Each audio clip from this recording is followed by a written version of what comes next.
right, welcome this week. I have two new guests that have never been on our show before, so I'm very excited to welcome Sam and Ashley from our internal team here at Hurrdat. So Sam, welcome. What do you do here? Thank you very much. Happy to be here. I am the digital marketing strategist here. Awesome. And what do you work on? Everything, more or less. Anything digital marketing, but I keep a focus on email, paid search, and paid social. Awesome. Awesome. Yes, we do ask you to wear a lot of hats. And Ashley, you too. What do you do here? Hi, I am the paid search manager and I manage the paid ads on whatever platform that our client would like us to run ads on. Yeah, lots of changes there too. So that's what we're going to dive into. Two experts in their respective fields, and lots of changes have happened over the past 2 years with cookies, not the chocolate chip kind, right? You have to have the chocolate chip. Not those cookies. So we are going to be deep diving with these two on what is a cookie, what's changed over the past 2 years, because there have been so many changes, and what's to come. So what is a cookie? So a cookie is essentially just a text file, right? So when you go to a website, that website is gathering data about what you're doing specifically on that site, when you got there, the pages you look at, and it's seeing what's in your cart if you put things into a cart. And then the next time you go to that site, it's calling back that data, and it creates a better experience for the user because it can say, by the way, you had these 3 things in your cart. Do you still want them? Would you like to purchase them? It can give you a more tailored experience. That's the basics around a cookie. Then there's also tracking cookies. And those are the same concept, but that data can get passed around much more quickly. So we can send it to all sorts of social media sites. We can send it to data aggregate groups. We can send it all over the place and use it as we need it. Awesome. Awesome. And how long does a cookie follow a user? About 30 days typically, but we can actually set the length. The default is about 30 days. Awesome. I think one thing that many of our users were surprised to learn, and I guess it just it's second nature for us, but that when you think of a cookie, or you think of, I know I've been asked, like, how come Facebook knows that is stalking me and showing me these ads that I looked at? I just was on that site yesterday. It's not so much, it is Facebook. It's Facebook's cookie or Google's cookie that's on that website's, in that website's file. That's what's implanted. So like when you go to almost any website that's ever done advertising, they have Facebook and Google's cookie on their site. That's why, yes, it seems like Facebook's stalking you, but actually the website agreed to that, to add a tracking cookie to their site. So when you visit, it follows you. Yeah. So I think a lot of our users didn't realize that, like, oh, the website, they think it's like Facebook or Google stalking them, kind of, but the website agreed to it by adding that file. Mm-hmm. I think you actually said a very specific word that's kind of laid out really negative and thought for people. Stalking? Yes, thank you. So basically, my thought is that, when we have people that want to advertise, right, it's not that we're stalking people. It's not that we're trying to sell them something necessarily. It's the fact that everybody has problems, right? In fact, they probably have 99 problems, but our client has a solution that will solve one. And we're just making sure that it gets in front of the right person. Yeah, I really like that, at the right time. And that's why the ad settings control who and when and what they see. It's just the cookie that's actually enabling us to make sure that it's the right person who's visited that. Absolutely. So the cookie ultimately is a good thing, whether it's online or you're eating it. I do like good cookies. Cool. So what has changed? So, I mean, yeah, cookies were really still are prevalent. But as I mentioned, lots of changes have happened in the past year. So walk us through what's changed. Everything. To say it bluntly. That's it. It's just everything across the board. Nothing's the same anymore. Whole new world. Well, I think for me, like, a lot of it has started with some legislative changes. So CCPA is a California legislation that regulates users and privacy. The European one, Sam, what's that one? Tell us a little bit. GDPR. Yep. And that kind of is also around the same idea of your data is yours, and that's supposed to be private if you'd like it to be private. So we're allowing users to choose their level of privacy, or at least acknowledge that they may be followed, and like, what do they want? Like in an app, say, I'm sure we've all seen that that little pop-up that says like, do you want to allow between app to app tracking? Or when you load a website, what's the typical verbiage around that? There's usually a banner on the website, and it says something like, we use cookies, and it has a brief description of how those are being used, how your data is getting processed. And then it allows you to accept all, some, which is passing all your data, some of your data, or none of your data to that website. Yeah. And so can you walk me through a few use cases for how would you know what you want? I mean, like, say you're not overly private or not, like, what's the difference in some of those selections? And when would you say yes, no, maybe? I guess it's not maybe, it's some, but. So I think we have to take a little step back and just kind of talk about the ideas around this data processing. You get a lot of things in the media and the news talking about this privacy breach and that data breach, and people's data was getting sold all over the world. And that does happen, unfortunately, but it is sort of the minority group. So there's some companies, there's some people out there that have done not so great things with others' data, and it's not everybody. And so the reason we have these protections now is to make sure that it doesn't happen again. Because as marketers, we are really focused on people. We don't want to take more than we need. We don't want to use that data or injure the people we're trying to reach in any way. And so when you make decisions, you want to share all your data, some of your data, none of your data. It might be something like, I want to have this website around. I want it to know what I put in my cart. So I'll share all my data so that it can match the cart to me. And then if you don't want that sort of experience, you might say, well, you can keep my email address. I'd like to hear from you. So I'll give you my email address, and that's the only data you're going to get from me. That's a voluntary transaction. And if you tell it, I don't want anything, it won't ask you for anything, and it won't take anything from you. It won't store the address of your computer. It won't store your behavior on the website. Just nothing will get stored. Yeah, that makes a lot more sense. Thanks for breaking it down for us. Because as a marketer, I know there's a lot of different uses for that data. If someone chooses to share it, as you mentioned, maybe sharing their email versus sharing their cart versus sharing nothing. So tell me a little bit about how that's changed your role, and what do you do now, Ashley, if people are not allowing it or not as much? I think this kind of goes back to a lot of the different brands, right? They really need to know who their client is. A lot of that does come from data analysis, being able to interpret that data and then strategize and implement a plan to make sure that you're targeting the right person at the right time in the right place. So there are some different things that we can do, test out audiences, whether it be on Facebook or Google. Ultimately, it's just a matter of, putting in some different practices to ensure that the data that you are collecting is good data. And then also, making sure that, I lost it. Definitely some different use cases, again, for if someone's allowing it or not allowing it. And I know initially, I guess, as a marketer, the marketing community's gut reaction was like, oh no, we're not going to have this data. How are we going to track anything and market to the right people?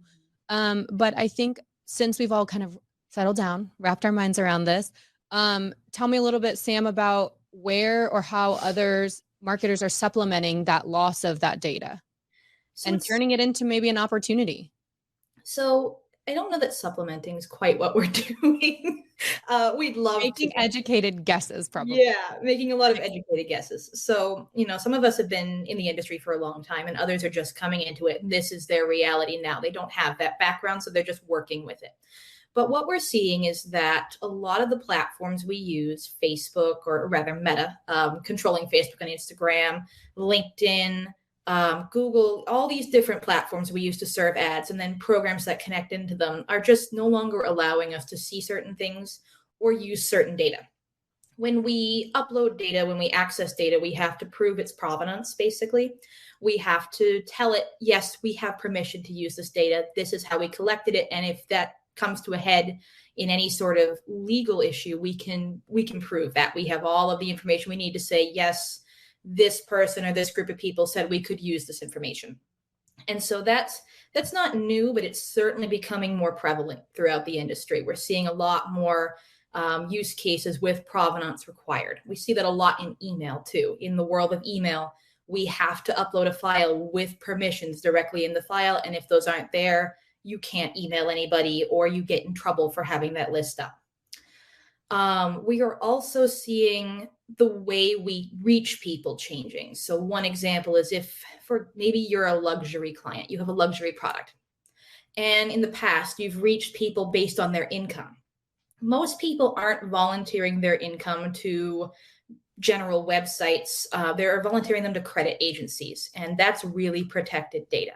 So we don't want to know what your income range is, because that's really sensitive, and we want you to keep that as encrypted and private as possible. So as marketers, we generally don't use income ranges anymore. What we do for clients like that who may have a luxury product or service is we reach out to companies and levels in companies that we are making a guess about. They probably have this type of salary. We don't know that for sure, but just knowing the companies, knowing where we think those people are landing in the salary range, that's how we're reaching you. So it's a lot of base assumptions on things we know to be true in the world.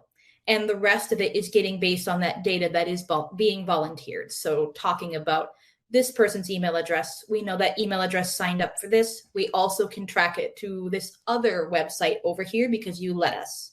And so we know you like gardening and cooking. And so we'll send you something about gardening or cooking or kitchen gardening, which is combining the two together.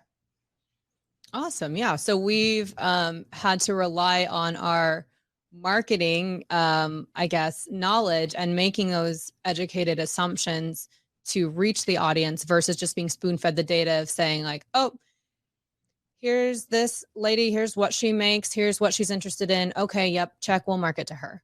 Mm-hmm. So our job has become, I feel like, a lot more of thinking through what we're actually working with and how we can reach them in a creative way. I mean, it's an opportunity. So yeah, it's definitely more qualitative data and thick data. So it's something that I think a lot of people were advocating for years ago. We saw the decline of major businesses that weren't listening to what their users were actually saying. Yeah, they knew their sales were declining, but why were those sales declining? Right. So I think it's, having an ear to that, being engaged in community, that's something that social media provides immensely compared to other platforms. I think one of the things I've always advocated for as a paid search person is organic, right? To complement that paid search or paid ads specifically on social media. So if you have a brand that's very active on organic and they're engaging all the time with their community there, then they're going to have more insight into the kind of things that they respond to, the kind of reactions that they get based upon engagement rates. Taking that a bit further, there's a huge opportunity right there to take surveys within those social media platforms. You're meeting people where they are, the places where they're already interacting. If you're creating content that can actually engage them, then you're going to get that data right there on the platform without even having to worry about tracking them off of the platform. Yeah, that makes a lot of sense. Also, we've primarily talked about cookies and a little bit about privacy, but Apple has also in the past 2 years made a change. Share with me about that change. Oh, Sam can probably explain this a little bit better than me. I think that's where my department. So Apple is rolling out some very competitive changes because all these different major groups, these browser groups, these operating system groups, these device groups, they want to be on the same page, but they also kind of want to outcompete each other. So they're going about things in different ways. Over the last couple of years, Apple has really started to focus on email and email privacy because by the numbers, email is still probably the top channel for making sales happen and making conversions happen. It's one of the major ways businesses interact with their customers. And you can throw a lot of data around through email. So we can, in the past, we could tell who we were sending it to because you've given us your email address. We know that we're sending to you. But we could also see when you were opening something. So if you were more active at 7 p.m., we could see that. We can tell that you clicked on something. We used to be able to tell that what time of day you were clicking on something, which also mattered to us, because maybe if we made a sale, then let's say it was to come into your favorite restaurant, you clicked on it at exactly 12 noon. We know you're available for lunch. So we're going to market more to you during the lunch period. A lot of that has gone away now. Apple wants to hide people, for good reason, behind this sort of barricade. And what they're doing is, when you get an email and that email has a tracking cookie, the first thing it's doing is it's disabling most of the tracking cookies if they're what we call third-party cookies. The other thing it's doing is that it is opening that email for you ahead of time on the server. And what that does is it tells our system this email was opened, but it's not actually your data getting passed through. This caused a really big disaster in the world of email over the first few months, because open rates were king. That was how we were really telling how our email was reaching people and whether or not it worked. If you opened it, you were interested in it. We got your attention. And all of a sudden, the servers are opening emails for us, and we're getting 200% level open rates, which is not possible. Like, it's doing great. Just kidding. That's not the server. So what we had to do was take a step back from that metric. Some platforms like HubSpot are now offering this metric called calculated open rate. And it's this formula they're using to give you a better idea of the real opens based on existing data. And again, that's pretty anonymous data. It's just saying you clicked and opened an email. But for the rest of everybody, for other platforms, MailChimp and whatnot, we still can't really see a reliable open rate. So we're not looking at that as much. We're looking at clicks, which is when you make that choice from your email address to click on something because it interested you. We still aren't gathering your home address or your phone number. We just know that this email address is now on the website. You've clicked through to the website because you're interested. And that's all we have from that. No, that makes sense. So, I mean, it's just, again, marketers need to adapt to not relying so heavily on the open rate. Clearly that metric isn't as useful as it once previously was, and making, strategizing around what they are seeing on, like, as you mentioned, click behavior or on-site behavior, to kind of tie that back into the loop and say, okay, well then let's do some email marketing around these products or whatever we're seeing behaving and performing well on our site. Awesome. Okay. Well, anything else that you want to share with businesses and how they can adapt, or marketers? I think for me, what I'm seeing a push for is more creatives overall. I think when a company decides that they're going to be advertising, they should anticipate budgeting and creative work, specifically video. I think that's how people want to interact with brands. They should also approach it on a multi-channel facet, just be omni-channel as much as possible. You have to think of it this way: when you're getting to know someone, the more often you see them and the more places you see them, the more likely you are to trust them.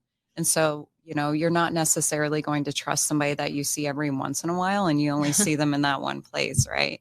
Also helps us brands stay top of mind. That way, when they are ready to make that purchase, that's the first brand they think of. So approach it with the fact that you want to allocate budget toward video ads, toward being on multiple platforms. And after a while, if analyzing the data that we do have access to, we see that our audience is only interacting or mostly interacting on a specific platform, we can always pivot.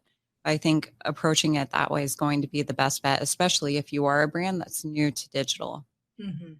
And to that point, if you're new to digital, if you don't have an existing background in digital marketing, we are going into this with our experience backing us, but we still have to get to know how your brand interacts with people online.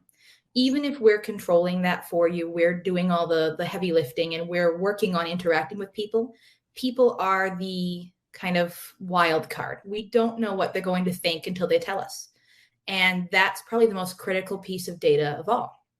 And so if you're a new business, if you're an old business that's been around a while and you're just getting into this world, give us a little bit of time where we can work with you and we can work with your potential customers, because we all have to look at that data together and make some decisions. And it's really important that we try things and experiment in the field in order to see what the best decisions are that are going to work for you, the best place for you online, the best way to interact with people. And that's all things that come with experience over time. So, give us a few months. We will definitely talk to you about what's happening. If we see something that's really working, we're going to keep going with that and make sure that just gets you to all of the goals you have. Absolutely. And don't be afraid to test. Yeah, I think that's a major shift for a lot of brands and businesses that we're used to saying like, okay, well, when I'm ready to do paid ads, I can just turn this on and reach these people and it's going to cost this much. And now we can't rely on the metrics or the demographics or the data that we had previously to say like, yep, we can just turn it on and that's who we're going to reach. It is that degree of trying, testing, measuring what is working and what they're engaging with to help build out future campaigns and future initiatives. And as Ashley mentioned too, like the omni-channel approach versus just like, let's turn on paid, let's do an email. It's got to be a full strategy, an omni-channel strategy in order to get all of that data to build this picture of who we're reaching and how they're engaging with us. Yeah. And ultimately, these platforms are adapting to that environment as well. The thought is the algorithmic learning. So when you're putting in, multiple headlines, multiple creatives, multiple videos, and allowing the algorithm to determine how and who those ads are displayed to, that's going to give you the strongest conversion rate ultimately.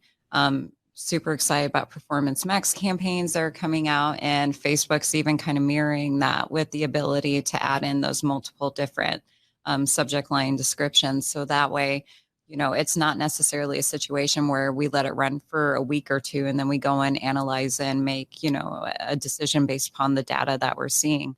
We're allowing real-time decision making and putting some trust, some faith into the algorithm to determine how those ads are best served. And they're using their big data sets to train their algorithm. So at the end of the day, it is using data. It's just protected.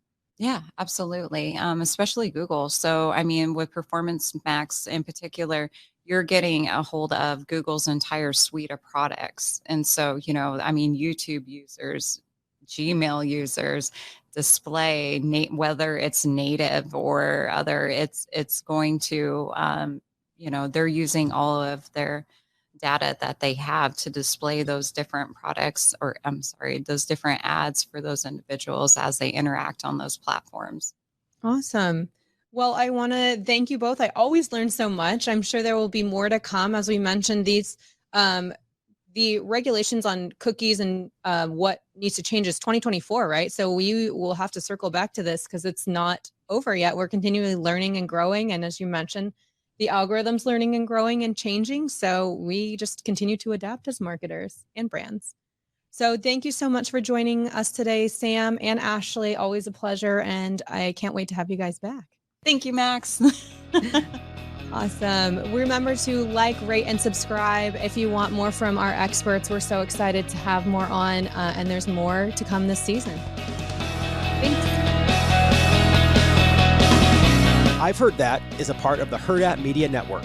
For more information, follow Hurrdat on Facebook, LinkedIn, Twitter, or Instagram, or visit hurrdatmarketing.com. A Hurrdat Media Production.